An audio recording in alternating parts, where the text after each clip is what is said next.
racetrack these drivers will face all season long. 14 corners and massive elevation change. Only WeatherTech Raceway Laguna Seca has more elevation change, and only by 9 feet.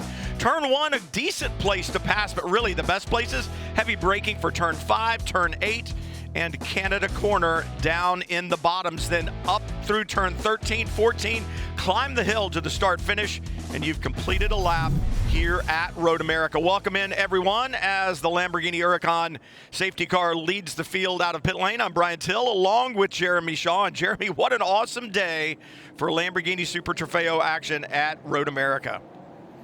Yeah, indeed, Brian. It's, I mean, as you say, a classic racetrack here. A huge field of cars once again this weekend, and a super competitive field. Qualifying yesterday, there was an incident early in the session, so drivers only got a couple of laps in, so it's sort of somewhat shuffled up as the order from the compared to the practice times earlier in the day. But yeah, this is going to be a really, really competitive field, and it's going to be a lot of fun. Well, as you said, not very many laps at all, maybe just 1 or 2 time laps for the competitors after that red flag. So the field a little bit jumbled up. We've got some faster cars in the back and some cars that we don't normally see up towards the front up there. That means these first few laps here today in this race are going to be exciting. Mandatory pit stop about halfway through, and we always talk about the 4 different classes in Lamborghini Super Trofeo, Jeremy, and also the driver format. You can run with 1 driver or 2. Yeah, that's right, and I think there's 9 cars that are running solo here. Most of them have 2 drivers, but everybody has to make a pit stop during this 50-minute race. Anytime between 20 and 30 minutes into the race, so that 10-minute window to make the pit stops, and it's a mandatory time spent on the pit lane from pit in to pit out, and it's 99 seconds for the single driver cars and 102 seconds for the dual driver cars. We'll get into that a little bit later on in this broadcast. And I think what's been special about the 2022 edition, at least to date, and I think we'll continue to see this throughout the year, Jeremy, is the stacked field in Lamborghini Super Trofeo. We've seen record numbers of cars throughout this year. Another great turnout here this weekend, and with a new car coming, it's going to be even that much more entertaining as I look over those next 5 or 6 years. But let's talk about today first. Let's not get ahead of ourselves. Take us through the grid and tell us how the field will line up today and those classes that'll be interspersed. Yeah, unfortunately, a couple of non-starters, Tom Tate and Alan Grossberg, both crashed in practice or qualifying yesterday, so they will not be taking part in the races, unfortunately, today. So 34th position is Claude Signoretti, who had some problems in the qualifying session. Alongside him will be Todd Archer, making his debut in car number 18. Row 16 on the grid, car number 4 is Michael Manella, alongside Chad Bacon in car number 7. Row 15, Jake Walker making his debut in car number 77, alongside Tom Kerr making his first race of the season start in car number 74. Row 14, Charlie Martin in car number 54, alongside Fred Roberts in car number 89. Row 13, Rodrigo Valles in car number 34, alongside Martin Fuentes in car number 45. Row 12, Jordan Mystic, local driver, who's out of qualifying sync here in car number 53, alongside him Ophir Levy in car number 13. Row 11 is Scott Schmidt in car number 38, alongside Eduardo Liberati in car number 27. Jeff Courtney in car number 66, alongside Ashley Freiberg making her return in car number 42. 18th position, Randy Solari in car number 3, alongside Tyler Hoffman in car number 9. Row 8 is David Starb in car number 48 and John Hennessy in car number 33. Ahead of them on the grid, Loris Spinelli, also out of position in car number 88. He'll be fast. And Billy Johnson in car number 71. Row 6, Jordan O'Brien in car number 99. And the LB Cup pole sitter is number 14, Slade Stewart. Row 5 of the grid, Richard Antonucci in car number 23, and Shian Chandra Soma is the best of the AM qualifiers in car number 19. Row 4, Joel Miller in car number 11, Ashton Harrison in car number 25. Row 3 is Bryson Louis in car number 46, and Patrick Kuyala in car number 50. Row 2 is Sebastian Carrazzo in car number 47, and the pole sitter in Pro-Am, that's Patrick Liddy in car number 8. The front row 2 pro cars, Nelson Piquet Jr. in car number 30, and the championship leader for Wayne Taylor Racing in car number 1, the pole sitter from Costa Rica, is Danny Formal. And there's the problem with the large field. It runs Jeremy Shaw out of oxygen as he runs through the grid. Up the hill we come. Nice slow start. Nelson Piquet Jr. in the red number 30. Outside the number 1, the blue and black of Danny Formal. And Formal and Kyle Marcelli have been the class of the field in the pro category all year long. They also owned this event last year, winning both races, starting from the pole in both races. Can they do it again as a field of 34 sweeps through turn 1? Yeah, nice clean start. Can I say that? Yes, they've all made it through turn 1, but a massive field of cars. This is so cool. And as we said, there's several cars kind of out of position here. They didn't get their lap done in qualifying, and so they've got to work their way through the field. I'm thinking particularly Loris Spinelli, who set the fastest race up last year in every single race in car number 88. He had some problems in qualifying, but he's got to work his way through from the 14th position in that Italian liveried car, the red, white and green car. If you look at it on the right-hand side, it's green. Look at it on the red side, left-hand side, it's red. Which makes it confusing when we try to call it as they sweep through turn 6. You see the car that we're talking about, and then that beautiful gold of Chandra Sama just behind in the AM category, leading in that class. And the ABS working big time, Jeremy, as they head into these tight corners. That's what Road America has. It has a little bit of everything. Turn 1, very quick and sweeping. Turn 3 onto the back straight as we have a car around the 42 at the exit of turn 8. Another one of those corners, very slow. You've got to get the car in, get it turned, and get it out.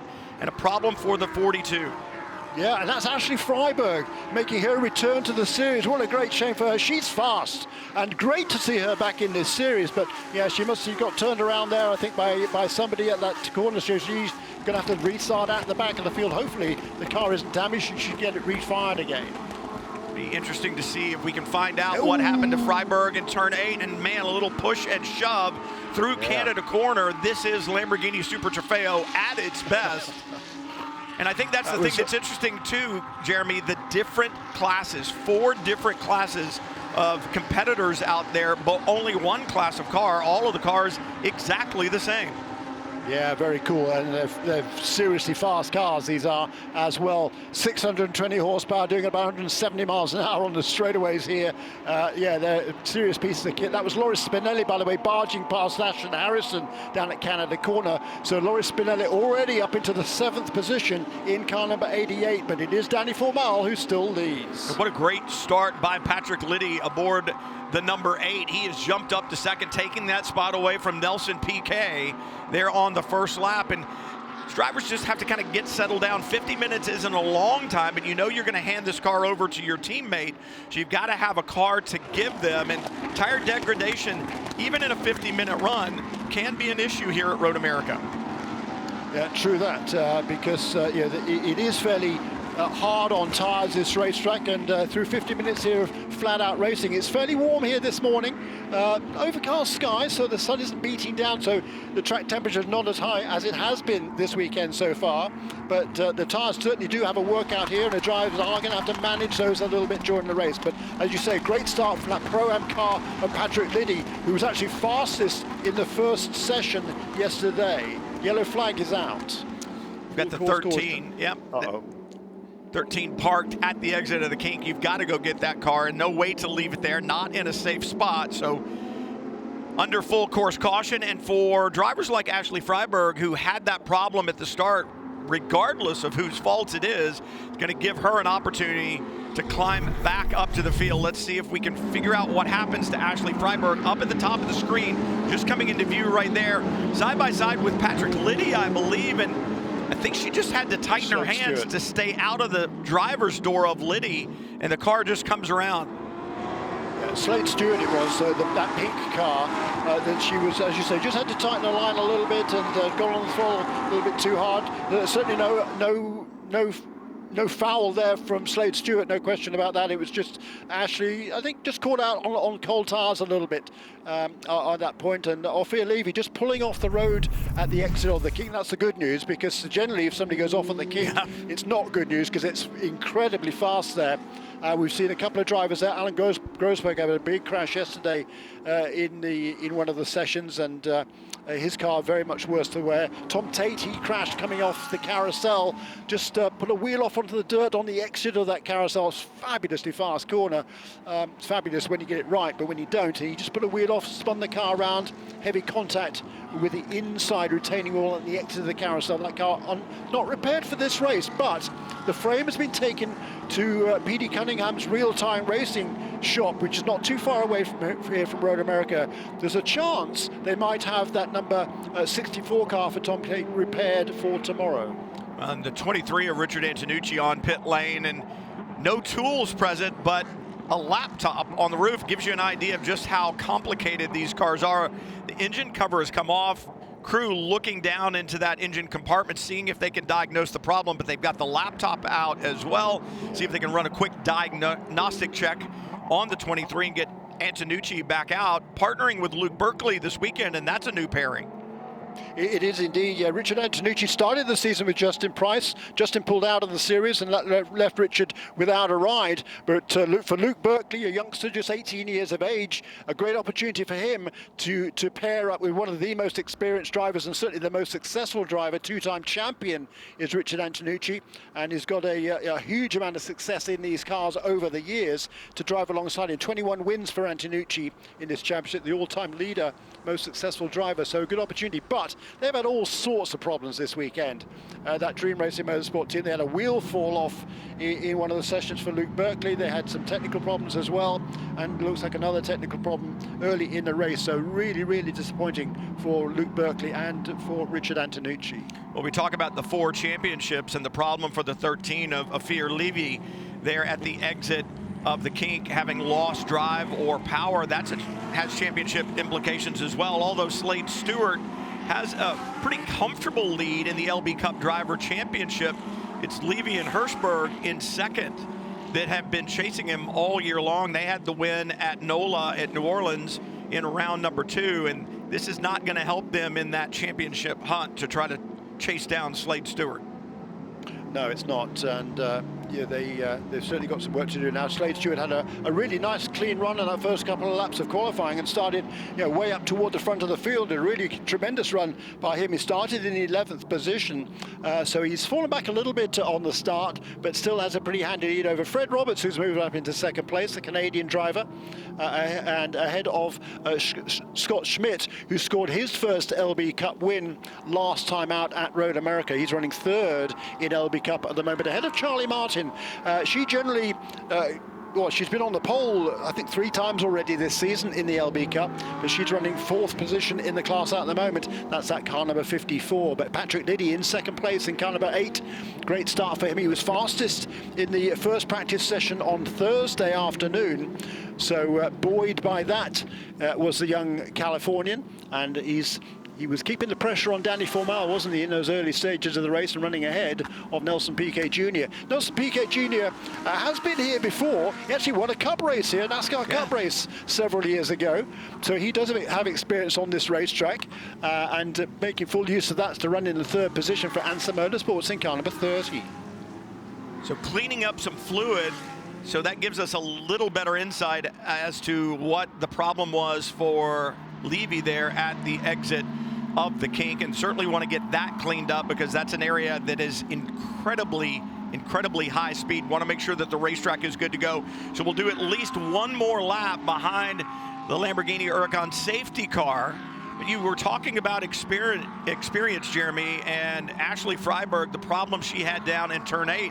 Very talented driver, but she's been out of a car for the last several years, and certainly this iteration of the Lamborghini Huracan Super Trofeo Evo. So, perhaps just caught out a little bit, probably not a lot of time to test or anything like that. Just gets in there, tightens the hands, comes off the throttle to stay out of the door of Slade Stewart, and around the car goes. But got to keep that cool head. She's won in IMSA competition before, and she's got an opportunity to get back in it right here with this yellow. Yes, she does, and she's originally from just down in the Chicago area, so she would have regarded this as her home track when she started out in the sport a few years ago now. But she's tremendously talented in Ashley, and it's great to see her have an opportunity to get back into one of these cars, and she'll be looking for a strong run this weekend to come back. She's had a best finish of a couple of 3rd positions, including one right here at Road America back in 2017 when she made her debut in this championship. field behind the Lamborghini Huracan safety car. Full course caution here at Road America. A mechanical issue for Ophir Levy in his number 13 entry there at the exit of the kink, and that brings out the full course caution. Brian Till, Jeremy Shaw with you, expecting to get back to green very soon. And we talk about the strategy here, Jeremy, and part of that has to be understanding the class that you're in. We were just talking about Ashley Freiberg. She'll have traffic in front of her that is not class specific, meaning in another class. And if you're one of these drivers that's mired back in the pack a little bit, trying to move forward, how cognizant do you have to be of the cars that you're fighting with as to which class they're actually in? Yeah, no, that's a very, very good point, because you're going for class points here, and so you don't want to be too worried about who you're racing with on the racetrack. If they're in different class, it doesn't really make any difference to your class position. So you've got to be respectful of that, and as I say, respectful as well of the fact you don't ruin their race. In the respective classes right now, Patrick Liddy leads in Pro-Am. He's running second place overall. Best of the Am contenders is Shian Chandrasoma, running 11th in car number 19. That is for the MCR racing team. He'll be driving this race solo. Behind him in the AM class is Jordan O'Brien in car number 99 for IMSA Motorsports. He will be sharing that car with Patrick Odo-Madsen. In LB Cup, as we talked about, Slade Stewart leads that. He's running in the 16th position overall, a full 8 places ahead of Fred Roberts in car number 89. Looking at the field there, that black and blue number 1 just behind the safety car. Talked about Danny Formal and Kyle Marcelli, what a season they've had. I think back to last year and what a difference a year makes, Jeremy. If you remember back to last year, they struggled a little bit. They had speed at times and flashes of brilliance here or there, but then Marcelli behind the wheel when they had a failure and a huge crash at Watkins Glen, and a lot of people thought they were not only down, but perhaps even out of the rest of the season. They got a new car, and seems like this new chassis that's been underneath them, and I believe it's the same chassis they're still in today, has just reignited a fire. They came back from Watkins Glen. The next race was here at Road America, qualified on the pole in each of the 2 qualifying sessions, won both races, and were incredibly strong for the remainder of the season, and they carried that strength into the 2022 season. And I think that's what momentum in motorsport is all about. And if you think about momentum, Formal and Marcelli certainly have it. They do, and that's one of the things about this sport. I mean, you need to have a short-term memory, quite frankly. I should be great at it then. Well, quite. That's why you were, Brian. That's exactly why you were so good. The shorter my memory gets. There you get. Well, that's true.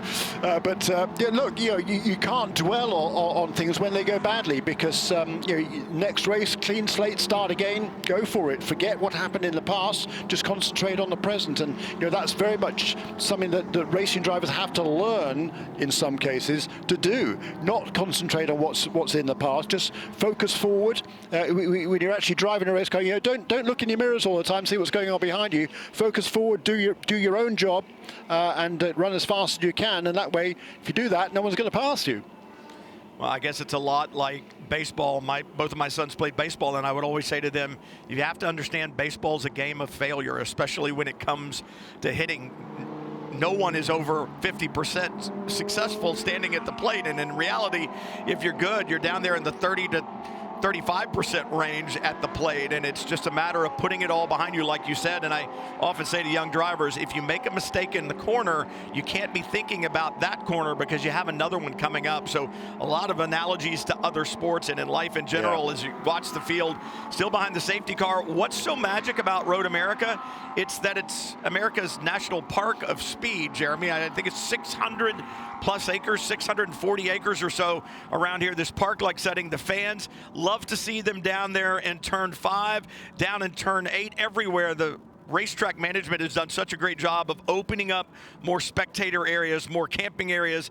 And what all of that means, Jeremy, is more concession stands, which Road America known for some of the best food of any racetrack in the country. Yeah, and a lot of those food stalls run by local charities here as well. Just so much history in this place then, but they've done a magnificent job, particularly over the last decade or so, just improving all the facilities here, new bathrooms for the fans, new concession stands as well, just constant improvements here at Road America. And over next winter, the track is going to be resurfaced as well for the first time in many, many, many years. So it's just constant redevelopment of this place, just making things better all the way around us. There's a new safer barrier down at the exit of the kink, which is a great safety feature. There's a new bridge there, that new Speedfield Bridge down before the carousel now carries 2 lanes of traffic in 1 lane in each direction, plus 2 pedestrian lanes as well. It's just a fabulous facility here, and just gets better and better for the fans every time. There is that Speedfield Bridge, the new bridge that's been built over the winter, and this is just a tremendous racetrack. I mean, it's such a challenge for the drivers. Speaking to drivers who've come here for the first time, I spoke to a bunch of them this weekend. To a man or woman, love this place. It's just a real old-fashioned challenge. I mean, a lot of the European drivers liken it to some of their favorite European circuits. I know my broadcasting partner and our good friend Calvin Fish, we were talking about this racetrack earlier and about the repaving that's coming in October. You see some additional fluid being cleaned up there on the racetrack, and this paving is going to make this racetrack even that much faster, which is going to be interesting. Calvin also talking about the concession stands and the fact that there's a margarita stand down in turn 1, which is now his favorite addition as far as concessions go. Yeah, there you go. I mean, they think of everybody here. There's the Elkhart Lake Lions party deck. Love it. I mean, it's just a fabulous facility. It really is. And the drivers talk about, this being among the best track in the world. Many of them say it's the best track in the world. So it's been a couple of the guys who are racing in the WeatherTech Series race this weekend. Danny Juncadela, he was originally supposed to be racing this weekend in Europe. In the ADAC Masters Series, and he got an opportunity to come here at Road America, never been here before, jumped at it. And I asked him yesterday, was that the right decision? He said, this is fantastic. This is my new favorite racetrack in the world. Fabio Scherer, another very talented youngster from Switzerland, he's making his debut here this weekend, loves the place. To a person, this is one of the classic tracks in the whole world, no question about it. Well, and I just saw something that I don't like to see, and that is more oil dry, speedy dry down on the racetrack. So the problem for Levy, and I can only assume that fluid is out of that stranded car that we saw down there. Obviously, the problem started in turn 5. And/or the number 23 car, which came into the pits, because certainly, one of those, there's a lot of oil dry laid down, and there was some from the previous race as well, down at the kink. So it's a big cleanup operation in hand at the moment. So Jeremy, what is this going to do to our pit window, which should be opening shortly? Mess it up, basically. The pit window will be kind of delayed, so that generally it would open as you say, in 2 minutes time. So at the end of the next lap, it takes about 4 minutes to get around here behind the safety car. So the pit window should have been opened by the end of this lap, but it won't be. It will not be open until probably after 1 lap of green flag racing, because we're going to be at least 1 more lap, I think, under yellow. So it'll be at least 1 more lap after we go green that the window will be opened, and it'll probably be open instead of for 10 minutes, probably for maybe 7 or 8 minutes. So it'll be a much tighter window for all of the cars to come onto the pit lane. And whether you're driving this race solo or with 2 drivers, everybody has to make that same mandatory pit stop. Well, this is going to change the dynamic of the last 15 minutes or so of this race, I would think. Obviously, because the cars on track right now have only been at speed for a couple of laps. That means they don't have a lot of wear on the Pirelli tires that every one of these Lamborghinis is shod with. So the next driver in is going to have a very fresh set of tires. We were talking about tire degradation. That should not be an issue now. So they should be able to press very, very hard to the checkered flag once we get this race restarted. Oh, yes. And they're going to love that, certainly. By the way, we talked about Alan Grossberg and Tom Tate not being able to take the start. Claude Signoretti, they had brake problems with that car yesterday. They were trying to get some hardship laps this morning to try and get that car out on the track. Clearly haven't been able to do so. So number 51 car did not start. Nor did Tom Kerr in number 74. He was supposed to share that number 74 car with Danny Hardy, making his debut in this championship this weekend, but that car has had some technical problems as well, so it did not take the start of this race. Well, and looking at the oil dry that's down, my guess is that the leak, although substantial, and I say oil dry, it may have been radiator fluid, it may not be oil, but when that fluid that's down, obviously Levy did not know that it was leaking because, I say Levy, I don't think the 23 could have made it all the way back around to pit in running if that's the kind of fluid leak that was behind it. But what's interesting, Jeremy, is I don't see it here. And this is the area where the car was stopped just a little bit right there that the field is coming through right now, just a little further back in the bend, but nothing like the fluid that we saw out of 5 up to the carousel. And perhaps there's not as much fluid down there because all of it was left back at turn 5 and into the entry of the carousel. Yeah, that's probably true, isn't it? Yeah, by the time it got down there was none left. So yeah, we just a notification here from race control. The pit window has been extended, and lights are still on the safety car. So I don't think we're going to be going green even this time by. We're now inside half an hour to go in this race. I would hope this next time by we could get it going again based upon the way we saw the racetrack. There was some oil dry there in just past turn 10, the kink, a little bit in turn 13. General Mitchell Bend, it used to be the General Mitchell Bridge back in the day when I first started coming here, where the bridge went across the racetrack. And obviously some oil dry there from turn 5 through the exit of the carousel. And they'll get that blown off as much as they can and then see if we can't go back to green here very, very soon. But it just kind of gives you an idea what a mess one car can make. And again, if there are no warning lights on the dash telling you that you've got this problem and the engine's still turning over and running, you don't know that you've got that issue. You're going to stay online and keep going. And the problem is where the fluid is, and that's pretty much online. It is for a goodly portion of the lap, isn't it? Yeah, and it's going to make things very, very tricky for the drivers at the restart, because that oil dry that's been laid down is going to produce clouds and clouds of smoke, as we've already seen there from the safety truck going at reduced speed. So when the race cars go through there at whatever speed it is, I mean, the average speed, by the way, for the qualifying lap, the average speed for the qualifying lap was over 115 miles an hour.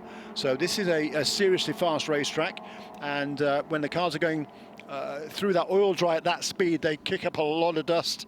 And it's going to be, visibility for those down toward the back of the field is going to be really sketchy. Well, at least 3 places on this racetrack where these Lamborghini Huracan Super Trofeo Evos are well over 165 miles an hour. One of them coming down in the brake zone to turn 5, the other one turn 1, and then in Canada corner. So the thing that I find interesting, you and I were talking about this racetrack and the magic that it literally has some of everything. You come off of one of the fastest straightaways, not necessarily the longest straightaway, but the run between 3 and 5 is downhill, which helps add to that terminal velocity. And then into one of the slowest corners, turn 5, where you literally are down in the 50 mile an hour range to get through that corner, blast up the hill through turn 6.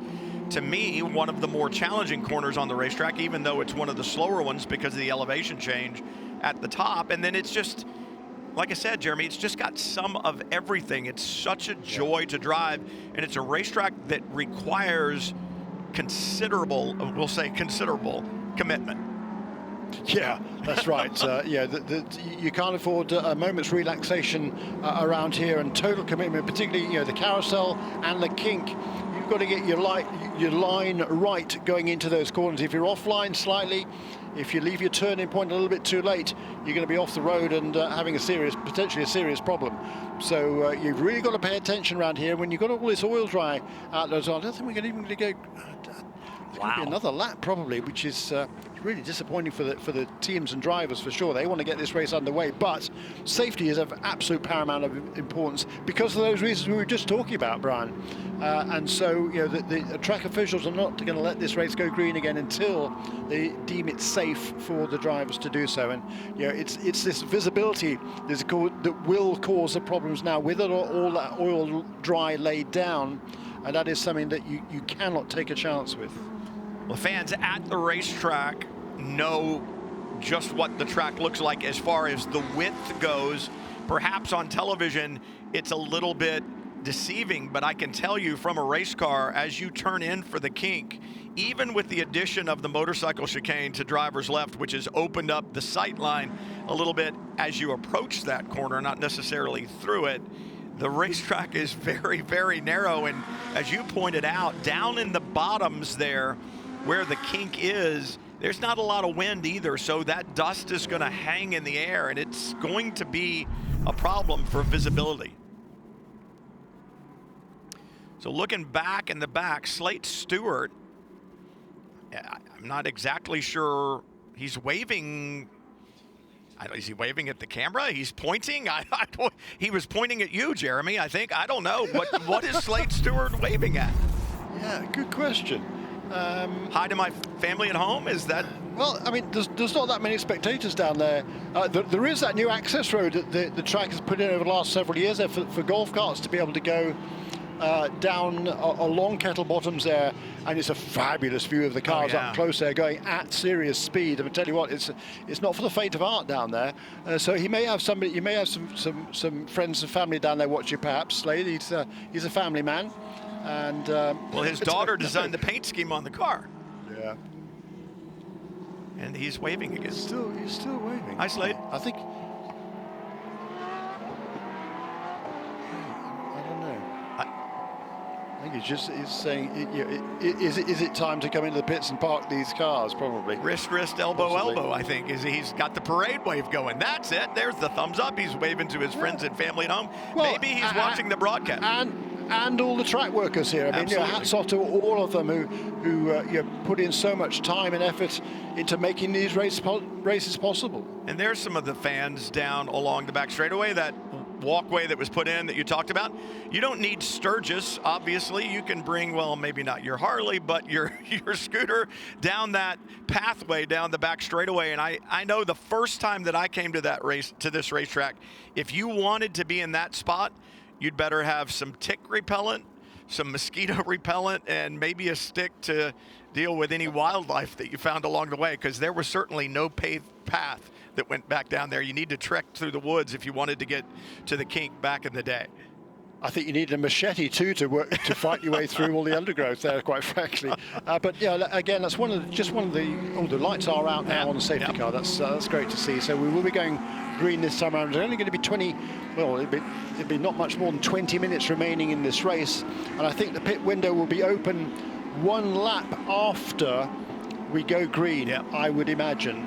Then I think probably just a couple of laps opportunity for those driver changes to be made, so the second drivers at least get some racing time as well. I would think so. You can probably pick up the pace on the safety car just a little bit to try to get the field back around as quickly as you can, still under safe speeds, obviously, but get the field back around so you can get this race started. They'll throw the green, keep the pit lane closed, I would imagine. As you said, once the last car is past pit in, I would expect the pit window to then open, and at that point in time you're going to see cars hit the pit lane very, very soon. Yeah, that's exactly right. And the pit window will open when all cars have passed start-finish line. Absolutely. No one will get an advantage as far as that goes. So the field now getting ready to go. And here's the thing for the drivers that have been in, they feel like, well, we haven't gotten to work very hard. We just took a ride through the countryside for the last 30 minutes or so, and now they're going to hand it over to their partners who are going to be in like a heat race at the local go-kart track. It's only going to be probably 15 minutes long. They're going to have fresh tires because, again, these Pirellis have not been used very hard that are on the cars right now, and it's going to be a shootout to the checkered flag once these pit stops are made. Boy, it is, and currently running second place in Pro-Am is Sebastian Carrazzo. He generally shares that number 47 car with his fellow Puerto Rican Brian Ortiz, but Brian's not here this weekend. He's on baby watch. They're expecting a family addition there to the Ortiz family, so he's not here this weekend. So Sebastian Carrazzo driving solo in car number 47, and that keeps Carrazzo in the championship. And we are back under green. The safety car is in, and now Danny Formal. It's almost like an outlap at the start of the race. These tires are cold. You're headed into uncharted territory. You know this oil dries down. You've seen it for the last several laps, and if you were smart, you were kind of testing the amount of grip that was there. But he's going to charge around this racetrack on cold Pirellis as fast as he can, back into the pit lane and hand that car over to Marcelli. And look at this, 3 wide down to turn 3. Billy Johnson, I believe, was it not in the, or is that the 77? Couldn't quite get the number. And that was tight. Yeah, it was tight, but a great jump there from Danny Formal. He was on the case there. Coming out of turn 14, he was gone. And pulling out a goodly gap there. Here's diving down the inside. I think that's Billy Johnson diving down the inside of Ashton Harrison at turn 5. Shion Chandrasoma looking down the inside of... Was that Jordan O'Brien perhaps as well? There's all sorts of battling farther down the field, that's for sure. And Billy Johnson on the brakes big time there in 5, and obviously you have to be because it's a slow corner. And look at this move that Liddy tries to put on Danny Formal around the outside of turn 8. It doesn't work, but Formal under serious pressure from Liddy, and what a drive Patrick Liddy has had since really about halfway through the first lap, and a problem for Slade Stewart. Oh, wow, that's the LB Cup leader then off the road at turn 8. He spun that car around. He's got a problem with the right rear tire as well, which is not attached to the rim, it looked like. And that's a long way to go to limp around this racetrack, about 2 miles back to the pit lane through some very, very high-speed cornering. Let's see what happens. Tire looks like it's down already as he gets into the corner. He's wide, the rest of the field down to the inside, Jeremy, but great pickup on your part, that right rear with an issue. Yeah, that's weird. We've only had 1 lap of green flag racing, and maybe he ran over a curb or something on the inside. Here we go, wholesale pit stops there. Patrick Liddy thought about staying out. I think that was Loris Spinelli who did stay out in car number 88, but all the other leaders ducking, or most of them ducking onto pit lane. Now, it's not going to be a race among crew members per se, because there is a minimum time that you must spend on pit road, and I wonder about this, Jeremy. That's using the transition lane to get alongside somebody in front of you, and I don't know what the officials are going to say about that on the number 30. Liddy to his marks. Formal down at the far end of pit road. Marcelli, I'm sure, waiting impatiently to get in that car, and there is the 30 who comes to a stop in his box. And be interesting to see. I wouldn't expect a lot of tire pressure adjustments because they really haven't had a chance to get those tires up to temper and pressure yet, as Slade Stewart limping around trying to get back to the pit lane with that right rear tire down. Yeah, that was Nelson Piquet Jr. that was using that transition lane, Jeremy, and to me, I'm wondering how the officials are going to see that. Yeah, true. just say that. Just saying. Yeah, so fastest lap obviously last time around for Loris Spinelli, because that's the first proper flying lap of this race, because the first lap, the first lap was sort of completed under green, but that was for the rolling start, but that was awfully tight coming into the pit lane there. So everybody's got their finger on the button, so to speak, that pit lane speed limiter. And I believe the Liddy car got out in front of the number 1. How do you do that if you're... Well, yeah, that's true, because both of those two are changing drivers during this race. If you're running solo in this race, your pit stop has to be 3 seconds longer than the drivers that are sharing this race. There are 2 drivers for this race. So Liddy handed over to Damon Oakey, so it should have been a little bit shorter, but Danny Formal handed over to Kyle Marcelli as well. Indeed. But the 8 definitely out in front of the number 1. fact, who is that car that's in between Oki as they head up the hill into turn 6 in Formal?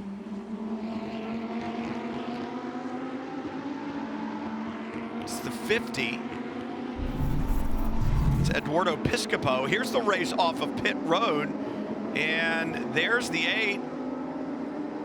Kyle Marcelli released. He's behind the 50, and so Marcelli comes in with the, or Formal comes in with the lead and hands over to his teammate, and Marcelli ends up 3rd in the order as they leave pit lane. Eduardo Piscopo now past the number 8. He's got his sights set on moving forward, and Marcelli now looking to the inside of Oki as they head into the kink. Yeah, so I think that's where Damon Oki being really smart, just saying, hey, I'm not in that class and we're leading right now in Pro-Am. I'm not getting mixed up running side by side with Kyle Marcelli into the kink. That's just not gonna happen. For Eduardo Piscopo, that's a different story. He took that car over from Patrick Kayala, and he wants to win not only overall, but in the pro category, and see if they can knock off the winning streak that Marcelli and Formal have had. They've won the last 3 in a row. Oh, that's a big sideways moment. Was that Tom Long? That was the 99. No, number 99, yeah. 99, yeah. Man, you don't get that sideways in the kink usually without testing the walls. Jordan O'Brien, very, very fortunate there with that lurid slide off of the kink, probably 15 degrees or so of slip angle in his Lamborghini as he exited that corner right out at track out. And I gotta believe he was probably feeling like he was running out of road, tightened his hands a little bit. And if he breathed off the throttle, which is what you want to do because you don't want to go someplace bad in a hurry, well, it just pitches the weight to the front of the car, and the car is going to get loose on you. And I think that's what O'Brien had there at the exit of the kink. No harm, no foul, but he can now breathe again. Yeah, we've got now the pit stop window closing, so those cars that not yet previously made a pit stop are doing so right now. Loris Spinelli having set the fastest lap of the race at 2:07.8. He's into the pit lane, as are the cars behind him. Billy Johnson was about 5 seconds behind him in 2nd position in car number 71. 3rd position, Tyler Hoffman leading the AM class because he stayed out longer than the other guys. Jeff Courtney 2nd in AM, Caleb Bacon 3rd in AM. Then the LB Cup leader Charlie Martin comes in to hand over to Jason Keats in car number 54. Now John Capestro de Betz aboard the 46, the lime green, white, and black Lamborghini Huracan Super Trofeo Evo, pressuring the number 8 just in front of Damon Oki, and he's got Nelson Piquet Jr. in there as well. Nelson Piquet Jr. right up underneath the rear wing of the 46, looks to make it side by side into 13. That's not happening, and I think Oki, the slowest of the 3 cars, but he's at the point, and that's creating big problems for Capestro de Betz.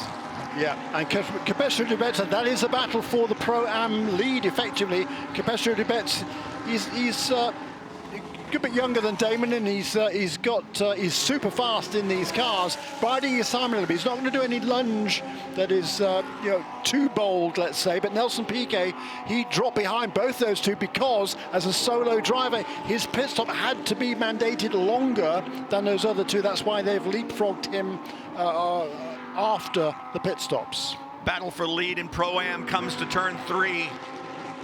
JCD, as we call him, a little slide off of 3, trying to get the run down to the brake zone. And for Capestro de Betz, he's been around motorsport for several years, but has really never had the opportunities that he's had this year, and he's taken them, Jeremy, and he has done great things with the opportunities offered. And here's an opportunity in turn 5, and there's another great thing. He takes over the lead in Pro-Am.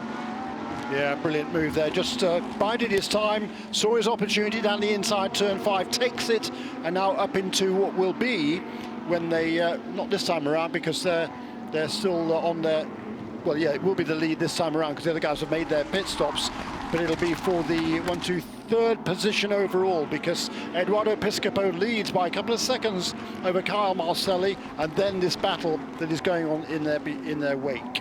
Jordan O'Brien with another problem, so he's dodged a couple of issues, but back on track, head down, focus forward. We were talking about keeping mistakes behind you. He's got to think about that. He had that drama at the kink, and I think he may have had a little bit of help. Was that Chandra Soma? I think so. In the 19 that perhaps got into the side of O'Brien. He gets it back underway, dodges that issue. I believe it was that bright gold car. I couldn't tell if it was yellow or gold in the preceding shot, but as they exited turn 10 with the low camera angle, you could certainly see that it was the 19 just a few cars in front. So I think that is where the problem, and a problem again for O'Brien at the exit of Canada Corner. And he is right there in the track outline where you don't want to be, gets it refired and underway, but wow. In the span of like a lap and a half, drama at least 3 times for the 99 of Jordan O'Brien. There's Chandra Soma with a big lurid slide. And I think this is how it happened up in turn 6. O'Brien gets alongside of him. They make a little contact. Chandra Soma loses the mirror on the way into the corner.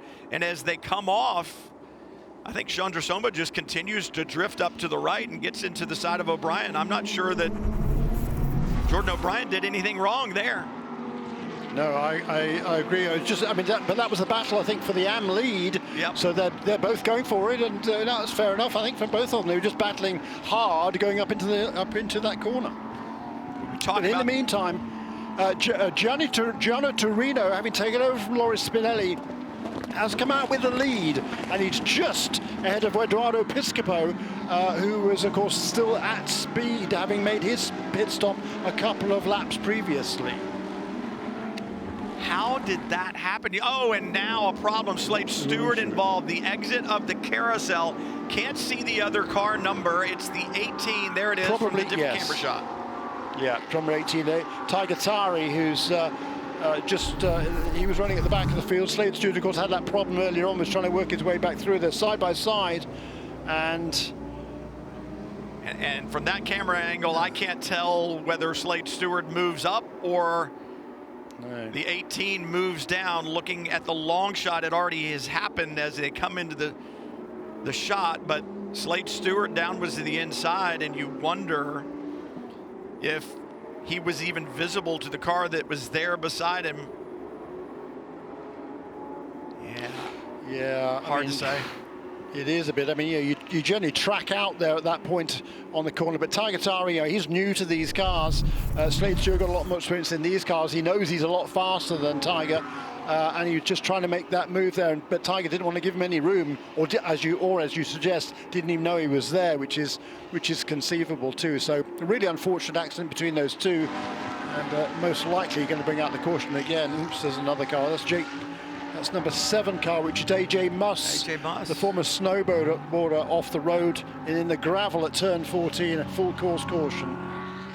You hate to see that, because it's going to take some time to get the field back around, the safety car out in front, but the wheels just falling off here, so to speak, in this last lap. Incidents all around the racetrack. AJ Muss in the 7 gets a little loose under braking, drops the left side off, and then into the gravel. The gravel there for good reason. That's a reasonably high-speed entry there. Without the gravel, you'll make it to the tire wall, but that's going to strand Muss in the gravel, I think. No, he's going to get it going. But they're going to have to clean up. Using his off-road skills there. He's a former snowboarder, of course, is AJ Muss. Represented the US in the Olympic team in Pyeongchang back in 2018. You can bring that car into the pits. That's a bit of a late decision. That might be a penalty as well, actually, for AJ. He's coached by Buddy Rice, former Indianapolis 500 winner, of course. And AJ is driving also this weekend in the Michelin Pilot Challenge race in a Honda for the Brian Herder Auto Sport team. So he's a busy boy this weekend, getting lots of experience, and certainly gaining with that experience is gaining in competitiveness as well, but just got a little bit too deep there into turn 14. Well, you think about the two different cars that he's driving this weekend, and they couldn't be more different. Front wheel drive with the Michelin Pilot Challenge car, this 600 plus horsepower Lamborghini Super Trofeo Evo, here, rear-wheel drive, massive aerodynamics, huge brakes, and you know, AJ not that experienced in motorsports to begin with. Obviously, you got to have somewhat of an aggressive personality to be a snowboarder, right, Jeremy? And then you got a coach like Buddy Rice, who certainly an incredibly quick race car driver back in the day. I still see Buddy around the racetrack, and I don't feel like he's aged at all, which is really kind of depressing to me. But I mean, he's got great coaching, he's got great equipment underneath him, and I think he's just getting to that point in his racing career where the speed is picking up, the aggressive style is there, but the two just really haven't necessarily meshed all together and come together smoothly. And you find those mistakes that are made now are made at speeds that get you into trouble a little bit as you are beginning your progression up through the ranks. The speed isn't there so that the mistakes don't become as apparent, but as you get quicker and quicker and quicker, certainly the mistakes become much more visible because the speed that you're carrying is much higher. Yeah, that's true, and but he's certainly he's gaining experience and certainly gaining, you know, with knowledge as well. And he's going to be, he's taking it very seriously, is AJ. Yeah, get the brakes. Yes, quite. So here we are back with the lead. We're under yellow. Ooh, this might well end up under caution, unfortunately. But that's great news for Giano Torino. Wow. That's for sure. Yeah. Because he having made that pit stop, that strategy of keeping Loris Spinelli out there for those extra couple of laps before making that pit stop, he was able to turn some really fast laps. Was Loris Spinelli, and that. Such that when the pit stops were made, Giano was able to come out into the lead of this race, and he's held it there. He's got Eduardo Piscopo, as a former series champion, on his tail throughout that lap before we went back to full course caution. So he's maintained that edge there, and is he potentially now looking at his first win? He had 4 wins in the AM class when he started out last season, did the 18-year-old, originally from Johannesburg in South Africa. He's now in Florida, in Palm Beach Gardens, but he's a really talented young guy, and he's pretty quick too. He's done a good job to stay ahead of Eduardo Piscopo and Kyle Marcelli in that 3rd position. I mean, and think about that. Spinelli started 14th overall in the field, had that good drive like you talked about, and perhaps the defining moment, as you said, was staying out. It was the 2nd lap after the restart. Tires should have been really, really good. Throw in a qualifying lap, and Spinelli, one of the fastest drivers you'll find anywhere in the world in a Lamborghini. And this is how it all unfolded after the pit stop. There is Giano Torino leaving the pit lane, and there is Eduardo Piscopo on the racetrack. And Torino's got to get up to speed. He's just fresh in the car, and Piscopo has a lap under his belt. So hats off to Giano for a great run for keeping Piscopo behind him. Yeah, brilliant job by Giano there. Really good, because Eduardo Piscopo was on a charge there, no question, and he was looking to take advantage of the already hotter tires that he had, having done a couple of laps at speed as Giano came out of the pits. But Giano did a really nice job to get his tires up to temperature quickly, keep Eduardo behind him, and then the caution came out, and that kind of potentially saved his bacon perhaps. But you know, great job by him, and with 1 minute and 46 minutes remaining, I fear we might go checkered flag this time around. At best, it'll be a 1-lap dash to the finish line. Well, and I think about Giano Torino and Loris Spinelli, and it just shows what a team sport this is. If Spinelli had not been able to do his job on those laps after the restart, put in a couple of really good laps, gain a second or two, and that's really all it took. Gain a second or two on the competition by throwing in a couple of qualifying laps, then that gave the team the space to do the pit stop, not rush it, not make a mistake, and get Torino out with a legal pit stop, but in front of the competition. Spinelli gave them that, and then Torino did his part by keeping Piscopo behind him and really focusing forward on that outlap, not giving in to the pressure that he knew was charging up from behind with Eduardo Piscopo. Oh, and series leader as well, Kyle Marcelli in the 1. Yeah, great strategy by that Torino Racing with D Motorsports team, and great driving by both of those two. Super smart decision. I mean, as you say, they know Loris is fast, and those extra 2 laps at speed when the other guys are already ducking into the pit lane was a really smart call, because he's able to take full advantage of that.